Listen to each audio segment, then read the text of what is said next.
Hey everyone, welcome back to the deep dive. We're diving into something today I think a lot of people are going to find useful. Yeah, definitely. This is one of those things where I feel like everyone is looking for ways to feel like calmer and more focused these days. For sure, it's like constantly on our minds, right? So much going on. Totally. And there's so many different approaches out there. It can get kind of overwhelming trying to figure out where to even start. Right, you've got apps and courses and like ancient practices. It's like, where do you even begin? Exactly. So what we're going to do is unpack a bunch of different techniques today, all aimed at basically bringing more relaxation and clarity into your life, Yeah. giving you some actual tools to work with. Love it. Okay, so think of this as your crash course in like all things chill. We're talking breathing exercises, progressive muscle relaxation, guided imagery, meditation, and then this thing called NSDR, non-sleep deep rest, which includes stuff like Yoga Nidra. And just give you an idea of how deep we're going here, we pulled from a ton of sources. Health websites like Healthline, Headspace, you know, Mayo Clinic, Sleep Foundation, those kinds of trusted sources. Oh, and we didn't just stop there. We dug into like proper medical stuff too. Stat Pearls, that medical publication, we read that, and we listened to the Huberman Lab podcast. He's like a neuroscience guy. Oh, yeah. And for the yoga side of things, Scott Moore Yoga and Bougie Yoga, and even a YouTube transcript from Yoga Nidra. Really interesting stuff. Plus a research article from PMC specifically on Yoga Nidra and like even a Reddit thread where people were talking about their experiences and favorite resources. So yeah, we did our research. We also looked at what BetterUp had to say about NSDR and meditation, just to give you a well-rounded perspective. Exactly. So our mission here is basically to pull out the most useful, actionable bits from all of this information and give you that shortcut to understanding like how can these techniques actually help you? Yeah, we want to demystify them, show you how they can actually improve your stress levels, how you sleep, your focus, just your overall well-being. All right, let's kick things off with something super basic but super powerful. Breathing. You know, it's something we do all the time without even thinking about it, but when you get stressed, your breathing changes, right? Headspace talks about Huh? this. Yeah, like when anxiety hits, your breath tends to get all shallow and rapid. You're Yeah. not taking those deep, full breaths anymore. Totally. And what's wild is that this kind of breathing can actually make you feel more tense. You're restricting airflow, which just like amps up those physical feelings of stress. Exactly. That's why being able to control your breath is so important. Beyond Blue emphasizes this, how it can signal your body to chill out, like dial down that stress response. And it can even bring your focus back to the present moment, which is so key when you're feeling overwhelmed, right? Absolutely. So one of the most basic techniques you can start with is deep breathing, and Healthline gives a good breakdown of this. Oh, so it's not just about taking like a huge breath in, right? There's a technique to it. Yeah, so Healthline says whether you're standing or sitting, try gently drawing your elbows back. Like this helps open up your chest. Then you take a slow, deep breath in through your nose, hold it for a count of 5, and then slowly exhale through your nose again. If you've ever felt like short of breath or just overwhelmed, this can be surprisingly effective in like calming things down. That makes total sense. And then building on that, Healthline also mentioned something called breath focus. Have you tried this? Oh yeah, I do this all the time. It's basically deep breathing, but you add like a mental element to it. Okay, so what does that look like? So while you're doing your deep breaths, you also focus on a word or a mental image that promotes relaxation, like a visual or something. So give me an example. Sure, like as you inhale, you could silently repeat to yourself peace and calm. And as you exhale, you could think tension and anxiety. You're basically giving your mind something positive to focus on while your body is chilling out. I like that. It's like a double whammy of relaxation, hitting both the physical and mental at the same time. Exactly. It's a really elegant technique.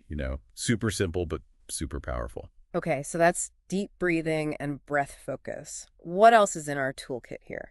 Well, there's box breathing, which Stat Pearls describes as like a really versatile stress management tool. Mm. You can use it before, during, or even after a stressful situation to kind of like reset your system. Okay, and it's called box breathing because. It's all about the visualization. Imagine a box with 4 equal sides. Each side represents a part of the breathing cycle. I see. So that's like a visual guide for the breathing pattern. Exactly. So you inhale through your nose for a count of 4, hold your breath for a count of 4, exhale slowly through your nose for a count of 4, and then hold again for a count of 4. You just keep repeating this cycle. I feel like I could see that being helpful, like if you're about to go into a meeting or something. Oh, yeah, totally. And the best part is Stat Pearl says you can even adjust that count of 4 to whatever feels most comfortable for you. Some people might find a count of 3 or 5 works better for them. It's all about finding what works for your body. Nice. So it's adaptable. Yeah. Okay, moving on. Let's talk about progressive muscle relaxation, or PMR. We saw this mentioned in both Stat Pearls and Beyond Blue. What's the deal with this one? So PMR is all about intentionally tensing and then releasing different muscle groups in your body.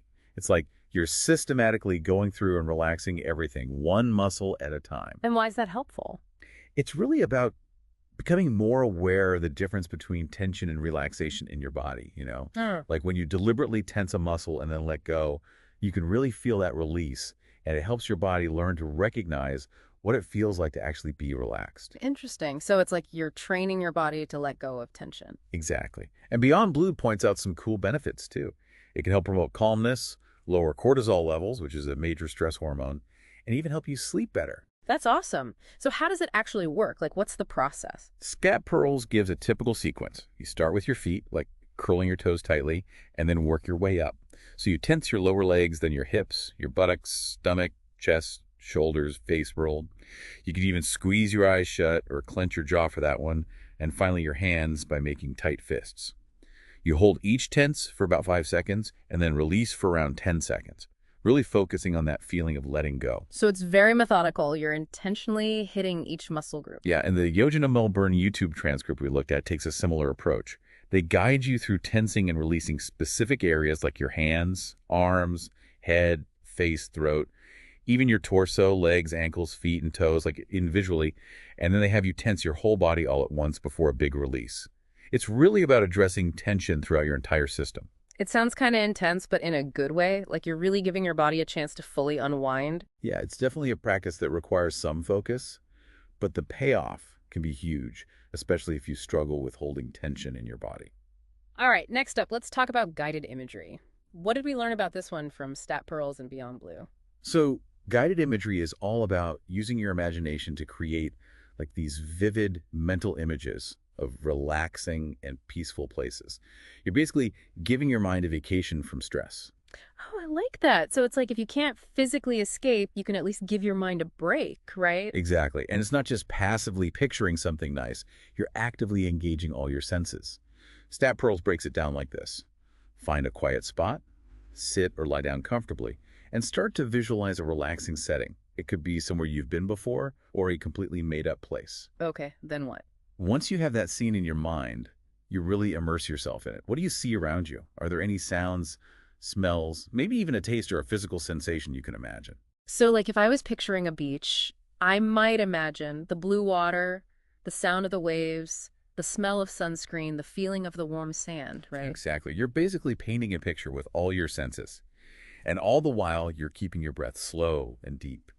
Beyond Blue emphasizes that this can be really powerful in creating a mental safe space where you can truly relax. It sounds so peaceful, like a mini meditation vacation for your mind. It really is. And when you think about how guided imagery works with the other techniques we've talked about, it's interesting, right? Well, things like breath control and muscle relaxation are more about your physical body. Guided imagery really taps into your cognitive and sensory processing, shifting your focus away from stress and towards this sense of calm. I dig it. Okay, let's move on to meditation. BetterUp defines this as a practice where you're training your mind to become more focused, to redirect your thoughts when they wander, and to cultivate a greater sense of awareness. But it's not always about relaxation specifically, right? Right, and that's an important distinction. The Huberman Lab podcast actually talked about different types of meditation. So you've got focused meditation where you're intentionally directing your attention to a single point, like your breath or a mantra. And then there's open monitoring meditation, where you're more observing your thoughts and feelings as they come up without judgment. You're not trying to change them, just noticing them. Huh. I hadn't thought about the different types before. That's interesting. Yeah, and Dr. Huberman actually suggests that open monitoring meditation might even help boost creativity, which I thought was really cool. Oh, wow. So it's not just about, like, zoning out. It could actually have cognitive benefits. Potentially, yeah. And the research on meditation in general is pretty impressive. Mayo Clinic highlighted studies showing its effectiveness in reducing stress, anxiety, pain, even symptoms of depression, insomnia, and high blood pressure. And there's some early research that suggests it could even be helpful for things like asthma and fibromyalgia. Wow, so the benefits are pretty wide-ranging. Definitely. And Mayo Clinic also points out that regular meditation can lead to better focus, less burnout at work, improved sleep, even better blood sugar control for people with diabetes. It's like consistent mindfulness can really have a ripple effect on your whole system. That's amazing. Okay, this leads us to NSDR, which stands for non-sleep deep rest. We learned about this from both the Huberman Lab podcast and the Fleep Foundation. Let's deal with this one. So this is a term coined by Dr. Huberman, and it basically encompasses a bunch of mindfulness practices that allow you to get into a deeply relaxed state without actually falling asleep. Things like Yoga Nidra, body scan meditations, even some forms of sleep hypnosis would fall under this category. So it's like you're getting the benefits of deep rest without actually having to knock out. Yeah, exactly. And the cool thing about NSDR is how it uses your body to influence your mind. You're not trying to force your mind to relax, but you're focusing on creating a state of deep physical relaxation, and your nervous system tends to follow suit.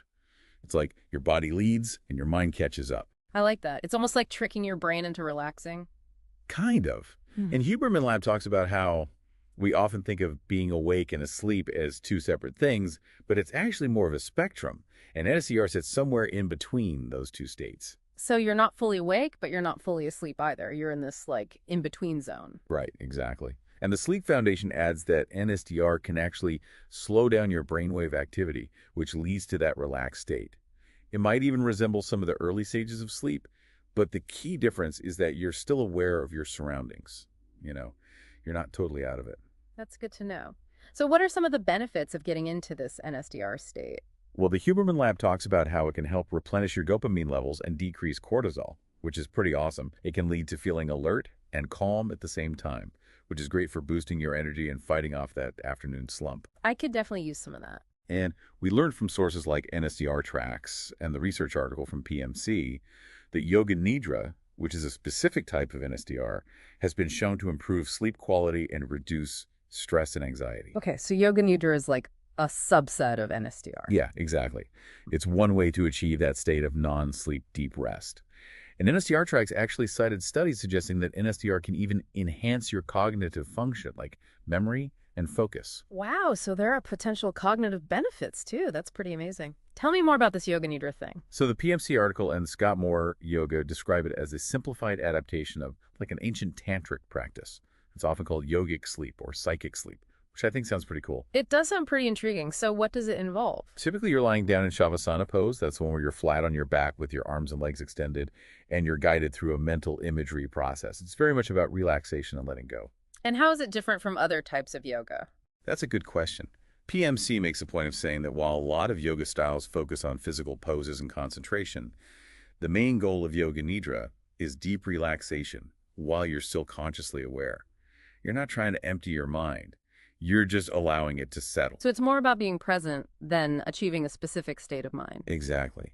And the Reddit thread we looked at described it as a systematic journey through deeper levels of consciousness while you're lying down. It's very much about that inward focus. And PMC mentions that it's rooted in pratyahara, which is the withdrawal of the senses in yoga. It's about turning your attention inward, away from the external world. Right. And the cool thing is that it's considered to be accessible for everyone, whether you're a total yoga newbie or a seasoned pro. PMC even suggests that it can be a really effective tool for managing stress, helping you become more receptive to setting intentions and promoting positive changes in both your physical and mental health over time. That's awesome. It sounds like something that could benefit a lot of people. Totally. And the research on Yoga Nidra is really interesting. PMC mentions studies showing improvements in things like red blood cell counts, blood glucose levels, hormonal balance, even changes in dopamine release and cerebral blood flow, which is pretty wild. So it's like it's actually impacting your brain chemistry and physiology. Yeah, it seems that way. Plus, it's been linked to reduced symptoms of mild depression and anxiety. And PMC also emphasizes the importance of physical relaxation in Yoga Nidra. It's about connecting with your physical body and your breath, It's that deep letting go physically that allows your mind to relax as well. It's all connected, right? Mind and body. Exactly. So to wrap up the NSDR side of things, the Huberman Lab offers some practical advice on how long your sessions should be. Even just 10 minutes can give you a noticeable boost in dopamine. 20 to 30 minutes is ideal for that afternoon slump. And longer sessions, like 30 to 60 minutes, are great for deeper recovery and de-stressing. So there's a session length for everyone depending on what you're looking for, essentially. Right. And the key takeaway here, I think, is that all of these techniques, from consciously controlling your breath to the deep relaxation of Yoga Nidra, they're all interconnected in a way. They offer different but complementary ways to reduce stress and improve your well-being. And they all work by influencing that mind-body connection. Yeah, they're like different tools for the same job. Right. Exactly. So, if you're feeling overwhelmed in the middle of a crazy day, try a few rounds of box breathing. If you need to focus before a big task, maybe try a short NSDR session. If you want to improve your sleep and just generally feel less stressed, Yoga Nidra could be your new best friend. It's about finding what works for you and what fits into your life, right? Exactly. And the great thing is, there are tons of resources available to help you get started. There are guided meditations on apps like Headspace or Smiling Mind, which Beyond Blue mentioned. Scott Moore Yoga has free Yoga Nidra recordings online. And all the websites we mentioned, Healthline, Mayo Clinic, Sleep Foundation, Huberman Lab, BetterUp, Stat Pearls, PMC, and Bougie Yoga, Scott Moore Yoga, they all have tons of information. So no excuses. You've got all the tools and resources you need right at your fingertips. Exactly. Now the question is, how can you incorporate even a few minutes of these techniques into your day? Like, what would that look like for you? Which technique feels most accessible right now? And in what situations do you think these tools would be most helpful? Great questions to ponder. And thanks for taking this deep dive with us. We hope you've gained some valuable insights and that you're feeling inspired to try out some of these relaxation techniques. Until next time.